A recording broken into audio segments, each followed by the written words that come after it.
लो आ गए, आओ आओ भी अंदर आओ। गनलिन, गनलिन, हाँ जल्दी से चाय के लिए पानी चढ़ा दो। जरूर।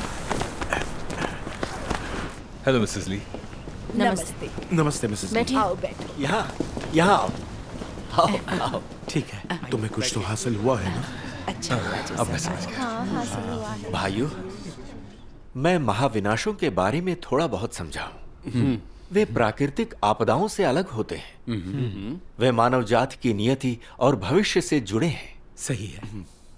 लेकिन मैं अभी भी जानना चाहता हूं, परमेश्वर देहधारी होकर क्यों आएगा और महाविनाशों से पहले ही क्यों आएगा? बिल्कुल पर ऐसा क्यों है? परमेश्वर महाविनाशों से पहले कार्य करता है ताकि विजेताओं का समूह बनाया जा सके। तब विजेता महाविनाश के बाद स्वर्ग के राज्य में उठाए जाने के योग्य हो जाएंगे।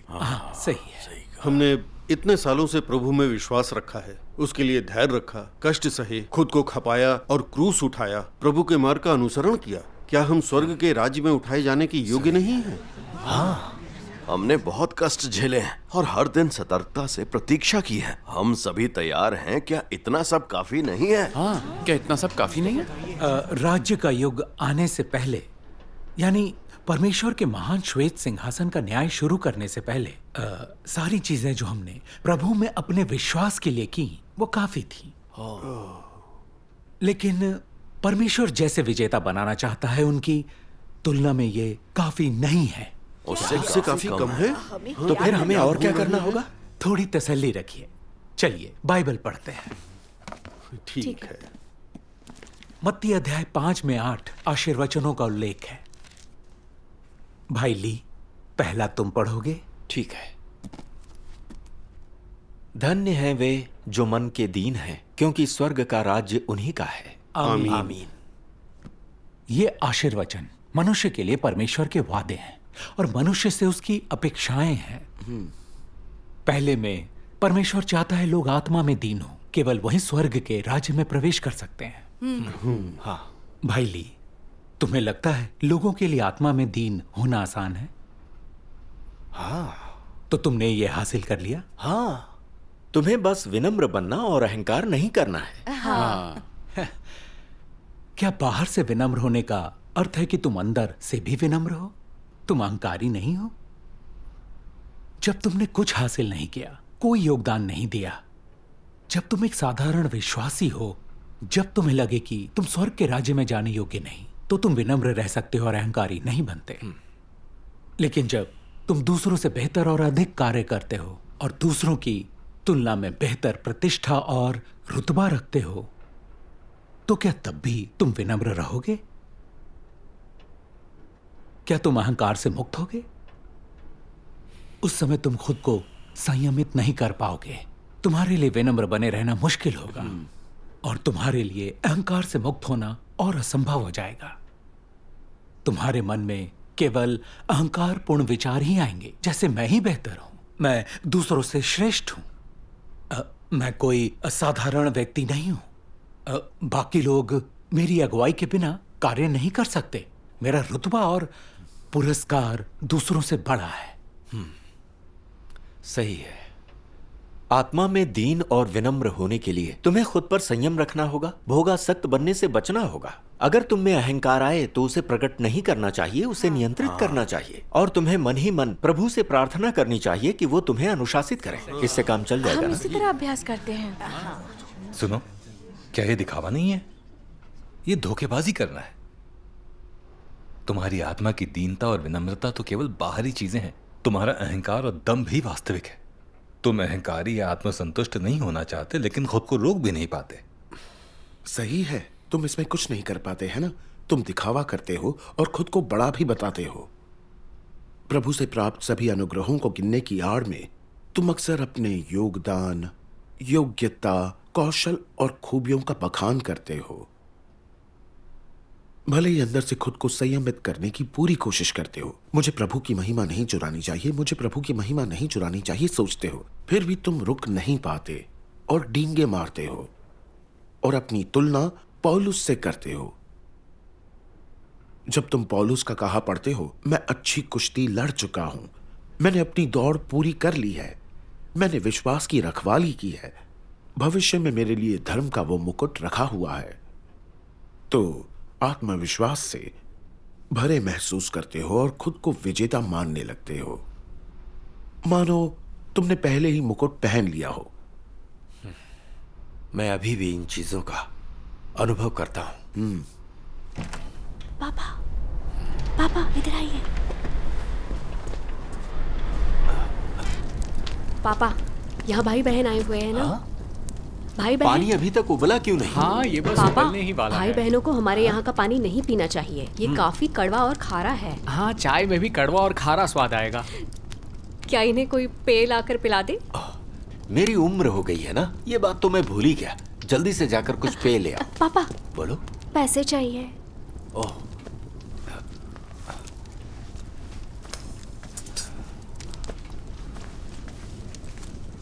मेरे पास इतने ही है, फटाफट। पापा, कुछ फल भी ले आए क्या? ठीक है। फिर तो ये पैसे कम पड़ेंगे ना पापा?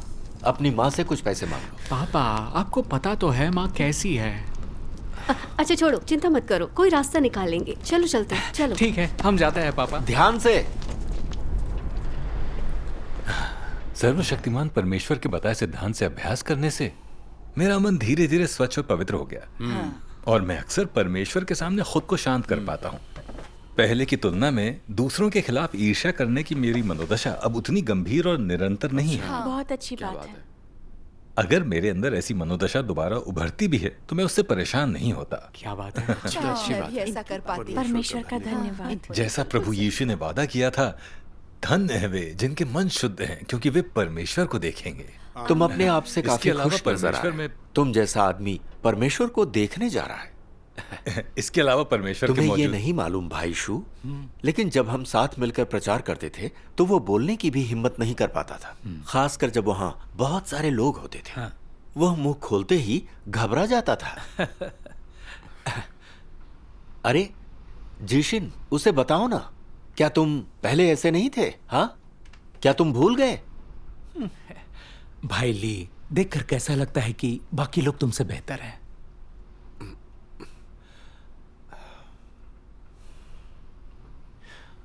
जलन होती है। देखा, तथ्यों के सामने आने पर लोगों के असली चेहरे उजागर हो जाते हैं। जब रुतबा और प्रतिष्ठा दांव पर ना हो तो लोग बाहर से विनम्र हो जाते हैं, लेकिन जब वो दांव पर होती है वे विनम्रता बनाए नहीं रख पाते। ऐसा क्यों है? ऐसा क्यों होता है? जब तक परमेश्वर तुम्हें शुद्ध ना करे, तुम्हारा जीवन पूरी तरह से वैसा ही रहता है। तुम्हारी मूल प्रकृति कायम रहती है। लोग पूरी तरह से पुरानी जिंदगी के वश में रहते हैं। उनके पास कोई और विकल्प नहीं होता। उनकी मूल प्रकृति अहंकारी स्वभाव से भरी होती है, और इस अहंकारी स्वभाव के प्रभाव में लोग जो प्रकट करते हैं और जीते हैं, वो स्वाभाविक तौर पर रुतबे के लिए होड़, प्रसिद्धि और लाभ के लिए होड़, ईर्ष्या और संघर्ष, एक दूसरे के खिलाफ होड़, दूसरों पर जीत की कोशिश और खुलिया छिपी लड़ाई होती है। असल में विनम्र होना वाकई चांद पर जाने से ज्यादा मुश्किल है।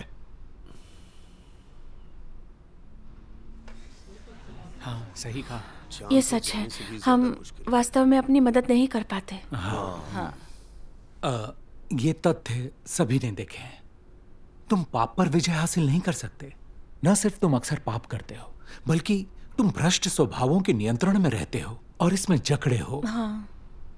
लोग मनुष्य की उन 8 अपेक्षाओं को भी हासिल नहीं कर पाते जिनका उल्लेख प्रभु यीशु के आशीर्वचनों में हुआ है। सही है। भले ही लोग बाहरी व्यवहार में मानक स्तर के हों, फिर भी अंदर से वे पापी प्रकृति के हैं। वे परमेश्वर का मार्ग नहीं अपना पाते। ऐसे लोग स्वर्ग के राज्य में कैसे उठाए जा सकते हैं? इसीलिए लोगों को एक और चरण शुद्ध करने की आवश्यकता है, ताकि न केवल उनके व्यवहार में परिवर्तन आए, बल्कि वे पाप पर विजय पा सकें और फिर पाप ना करें। बेशक मानव जाति को इसकी जरूरत है, और यही कार्य परमेश्वर कर रहा है। कमाल है। बहुत अब हमारे पास अपने पापी प्रकृति को छोड़ने का मार्ग है। परमेश्वर का धन्यवाद। भाई, कुछ हद तक मेरी समझ है कि परमेश्वर को नए कार्य का एक और चरण करने के लिए आना होगा।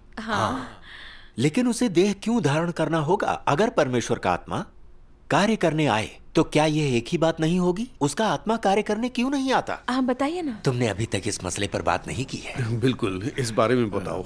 प्रभु यीशु के सूली पर चढ़ने और पुनरुत्थान को कितना समय हो चुका है? 2000 वर्ष। तो क्या परमेश्वर की आत्मा तब से अब तक कार्य नहीं कर रही है? ऐसा ही लगता है। परमेश्वर का आत्मा 2000 वर्षों से कार्य कर रहा है। उसके मार्ग का अनुसरण करना जानते हो? क्या तुम्हारी पापी प्रकृति ठीक हो गई?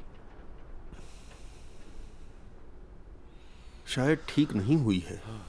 निश्चित रूप से ठीक नहीं हुई है। बस अभी